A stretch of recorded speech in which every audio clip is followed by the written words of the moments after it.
Olá pessoal, essa aula aqui vai falar um pouco mais sobre a cultura que existia na Europa durante o período da Idade Média, né? E essa cultura medieval, ela tem aí aspectos bem importantes como as crenças que eles tinham, o que marcava essa sociedade, ou também a construção característica durante esse período, né? As grandes catedrais que foram construídas, né? E um aspecto filosófico de literatura aí que é importante você conhecer. Tá? Então, vamos lá, vou explicar para vocês um pouco mais sobre a cultura medieval. Então, primeira coisa, você tem que saber que a principal instituição que existia durante a Idade Média, que era a instituição mais rica e poderosa e que controlava a sociedade daquele tempo, era a Igreja Católica Apostólica Romana. Por que isso acontecia? Primeiro, a sociedade daquele tempo, né, ela era dividida em três grupos, a sociedade tripartida, que eu já falei para vocês, né, oratórios, belatórios e laboratórios. Mas a maior parte da população era analfabeta. Não só os camponeses eram analfabetos, como os próprios nobres eram analfabetos também. O único grupo que tinha acesso a algum tipo de conhecimento e letramento era o grupo do clero, os oratórios, e nem todos ainda dentro do clero, porque principalmente o clero regular, ou seja, os monges, eram aqueles que eram letrados, eram aqueles que eram alfabetizados. Então, a maior parte da população era analfabeta e ela era marcada por uma profunda superstição, ou seja, eles acreditavam em tudo, em boatos, em fake news, eles acreditavam em tudo um pouco.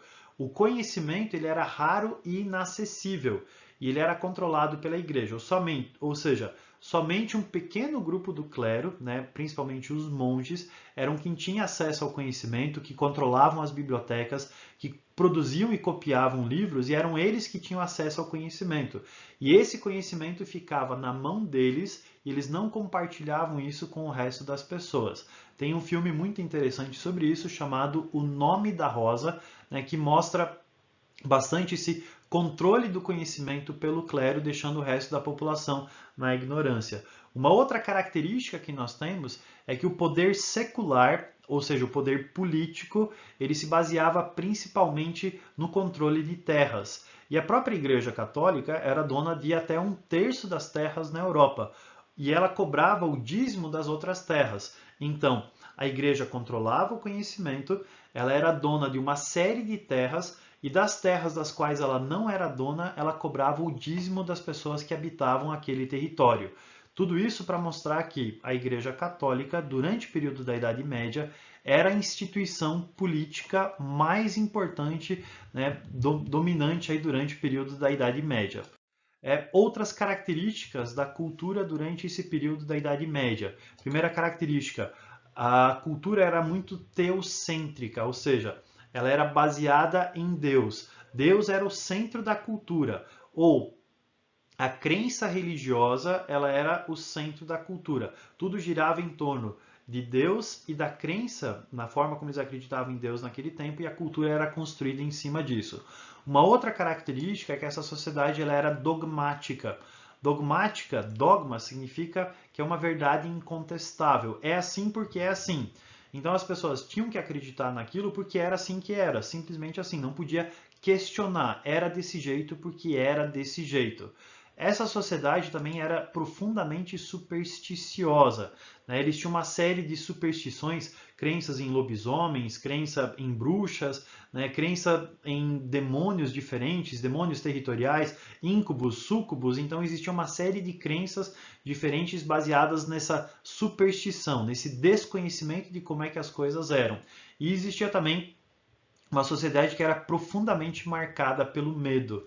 Né? Um dos meus livros favoritos é esse livro aqui, né, chamado de A História do Medo no Ocidente, do Jean-Jacques Delémont, que mostra que a sociedade, né, no final da Idade Média, começo da Idade Moderna, era uma sociedade que tinha medo de tudo. Né? Eles tinham medo das mulheres, eles tinham medo do demônio, eles tinham medo de revoltas dos camponeses, eles tinham medo da fome, eles tinham medo da peste, eles tinham medo do muçulmano, eles tinham medo do diferente, eles tinham medo de transformações, então era uma sociedade que era profundamente marcada pelo medo.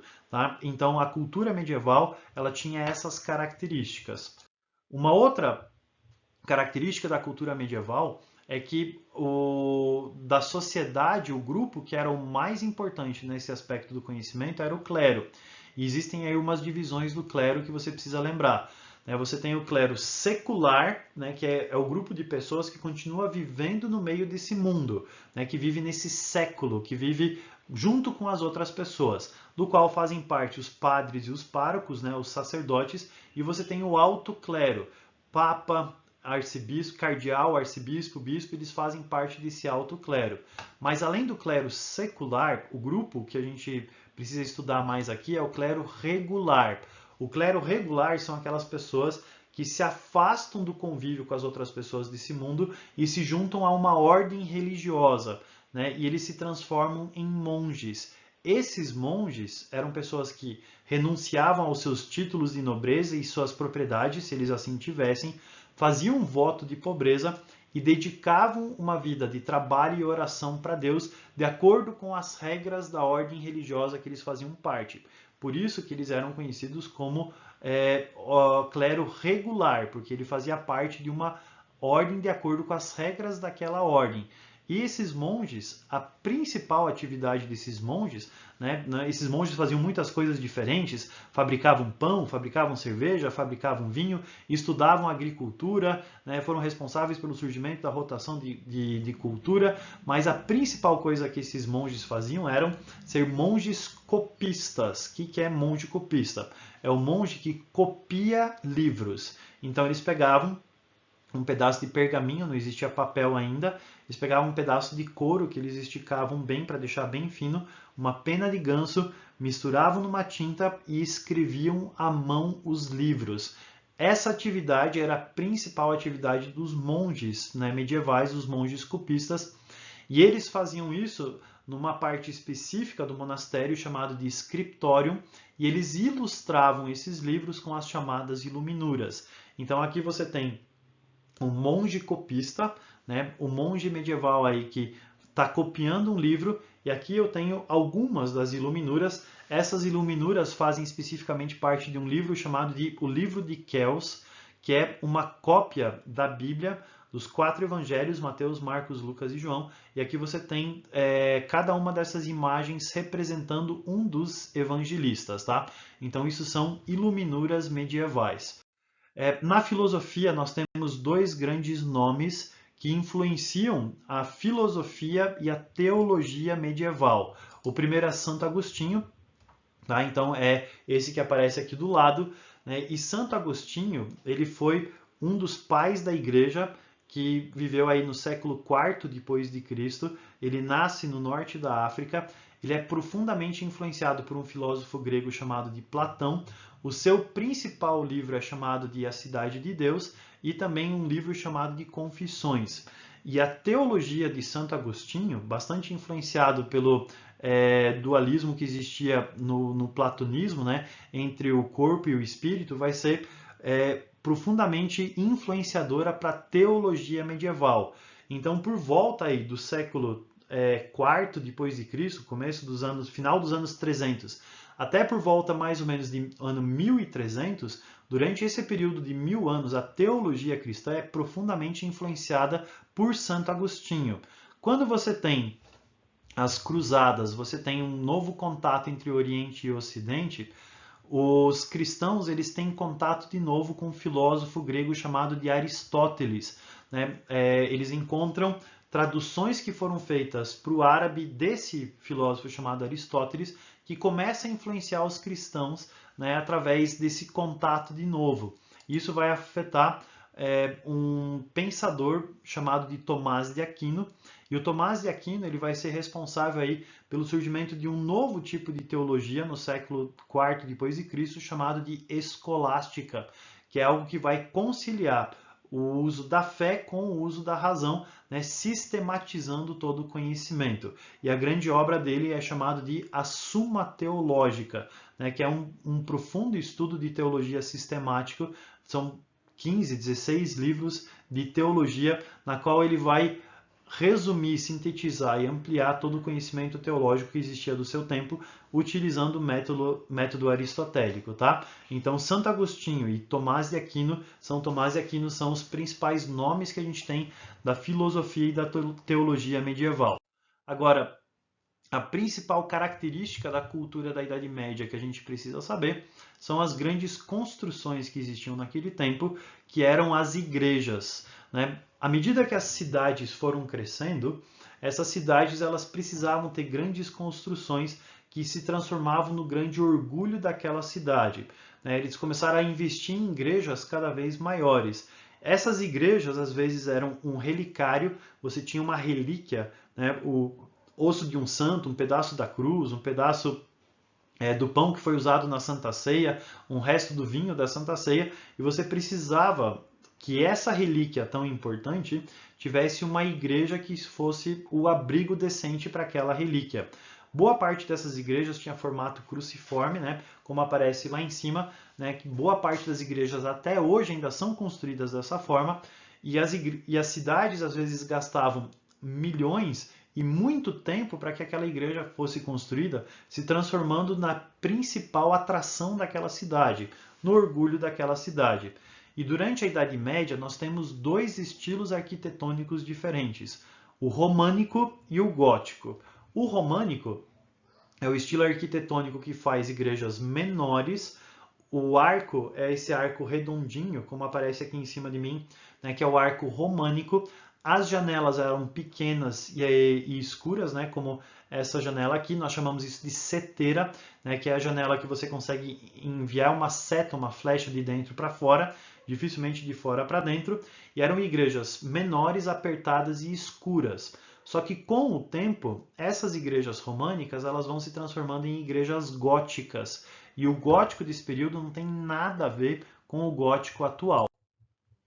A igreja gótica medieval, ela parte de dois princípios. Primeiro princípio, verticalidade, né? Deus está no alto, as igrejas precisam ser altas para que você olhe para cima e lembre da grandeza de Deus. E segunda coisa, Deus é luz. E se Deus é luz, essas igrejas precisam ser muito iluminadas. Então, quais que são os dois princípios que você tem aqui? Os dois princípios das igrejas góticas são igrejas muito altas e igrejas extremamente iluminadas. E para que isso pudesse acontecer, os arquitetos das igrejas eles vão começar a utilizar alguns recursos. Por exemplo, eles vão começar a usar uma espécie de exoesqueleto para essas igrejas, né, que são esses arcos auxiliares. Você tinha a construção da parede e você tinha esses arcos por fora da parede para que elas mantivessem as paredes de pé. Você começa a transformar o arco redondo em um arco botante, que é um arco pontudo para cima. Você começa a substituir paredes grossas de pedra por grandes janelas com vitrais, com a ideia de você deixar a parede mais leve, mais alta e inundar o ambiente de luz. E esses vitrais eles tinham um aspecto muito importante. Aqui você tem dois tipos diferentes de vitrais. Você tem a rosácea, né, que é esse vitral redondo que normalmente ficava em cima da porta e que inundava o ambiente de cor e de luz. Mas você também tinha esse vitral aqui do lado, que era um vitral que ele contava uma história, né? Porque esses vitrais eles também tinham um aspecto pedagógico. Como a maior parte da população era analfabeta, né, quando as pessoas iam para a igreja e escutavam um padre rezar a missa em latim, que ele não entendia, né, e não sabia ler também, ele olhava para o vitral e ele aprendia através das imagens algo importante sobre os santos, sobre Cristo, sobre a Bíblia, sobre a história daquela igreja. Então esses vitrais, eles inundavam o ambiente de luz, mas eles também tinham um aspecto pedagógico importante. E normalmente uma catedral, né, medieval, uma catedral gótica, ela vai ter mais ou menos esse aspecto aqui. Então o camponês ou o cara da cidade vivia numa casa apertada, suja, fedida, né, feita ou fedendo a merda. Então o cara entrava numa igreja e ele via esse ambiente. Um coral cantando no fundo, velas perfumadas iluminando o ambiente, via a igreja, olhava para cima, já lembrava de Deus, né? Via o ambiente durante o dia inundando de luz, lembrava de que Deus é luz, então tinha todo esse aspecto aí da igreja, né, como ser o grande orgulho da cidade. E as igrejas góticas, né, eram igrejas muito altas, e uma das maiores igrejas góticas é essa que aparece aqui do lado, né, que é a igreja gótica de Colônia, né, que é a igreja gótica mais alta de todas. Ela tem acho que 144 metros de altitude e você consegue enxergar uma série de elementos góticos importantes, né? Os vitrais, o arco pontudo apontado para cima, a verticalidade, né? Então tudo isso faz parte aí das igrejas góticas daquele tempo.